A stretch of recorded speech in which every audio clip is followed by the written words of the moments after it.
Greetings, Summoner! In this episode we shall discuss the late game, macro, lane control, common late game strategies and unnecessary map rotations you should avoid.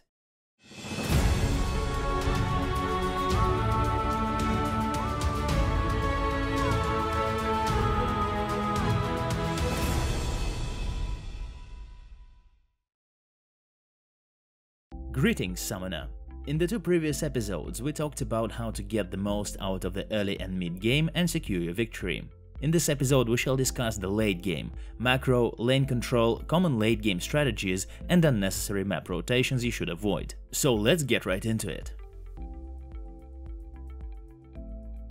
So, what is the late game and when does it start? Well, let's say it's a period of time that starts after the carries finish their 3 core items. It's the time when team synergy and contesting objectives become most important, the cost of an individual mistake goes through the roof and creep score gets irrelevant. Moving on to the priorities, and the most important point, do not die. Control the lanes and control objectives. So, avoid death, clear the lanes and arrange vision around map objectives as long as it's safe and you don't have to face check any bushes. Of course, there are exceptions to every rule.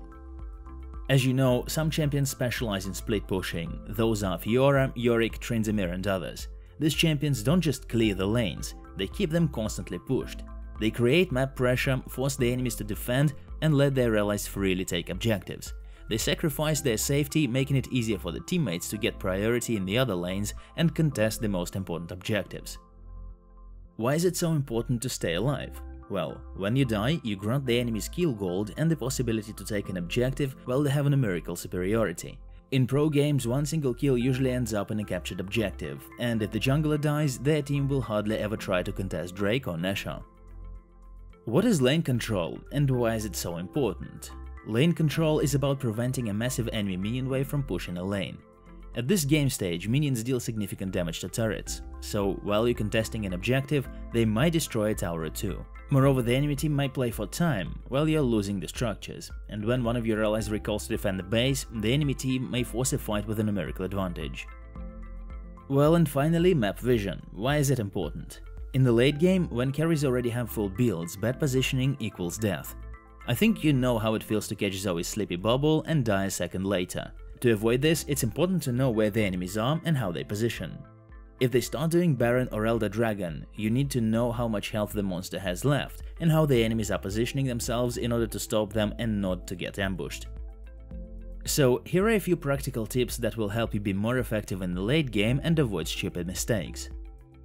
So here is the plan. Carries clear minion waves, while the lane, which is opposite to the current important objective, Nesha or Elder Dragon, should be pushed by a champion with teleport. They can use it to quickly join a teamfight. So if you see the enemy jungler pushing bot, rush Nesha. While your carries are pushing the lanes, the jungler and the support should clear the enemy wards and arrange vision. However, if the enemy team has champions who can set up an ambush, that's Zed, Talon, Shaco, etc., the support should follow their carry, while the jungler has to cover the mid laner. As for vision, place wards with all hands. Once the lanes are pushed, group up, kill enemy wards and look for an opportunity to capture Drake, Nesha or a turret. Another thing, time enemy resources. When all the champions have full builds, summoner spells, ultimate abilities and item actives, that's Guardian Angel, Zhonya's Hourglass, etc., become especially important. They grant a huge advantage in duels and teamfights, so time their cooldowns and try to force fights while the enemies have a minimum of resources. Yeah, it's difficult to time all of them. Select the most important target in the enemy team and track their resources. The third important thing is timers. Literally synchronize your actions with the objective respawn timers. That is, 40 seconds before an objective respawns, you should be on your way with a full mana and health. Sounds simple, but many players don't think that starting a risky duel or face check in the brush 1 minute before an objective spawns is generally a bad idea. And even if you don't die, you'll most likely waste your resources, summoner spells, the ultimate ability, and item actives, so try to minimize such actions. Team play is extremely important at late game stages. Let's have a look at typical strategies for different team setups. Teamfight setup. This is the most common composition with a strong AoE mage, an initiator, a long-range marksman, and a support. Such a team should stay grouped, clear enemy wards, and impose their own game conditions by making ambushes at objectives. Such setups greatly depend on their ultimate abilities and should fight only when all their ults are ready to use. Next, peak composition, which is a kind of a teamfight setup with crowd control chains, burst damage and ambushes. This composition is played just like the previous one, except they can set up ambushes not only at objectives but anywhere around the map. Control ward is a must-have for every team member. The enemy vision is their greatest enemy. Siege compositions are good for, well, sieging. They have a long-range ADC or a mage with decent damage to buildings, say Ziggs, a strong disengager and a champion with utility, namely mobility for their team. Their task is to push the side lanes and group up mid, thus creating a fork for the enemy. They will either have to lose turrets in the side lanes or send someone to defend the side lanes and lose a mid lane turret. Such a setup should destroy all enemy wards behind them and place control wards of their own, to avoid getting flanked by the enemies.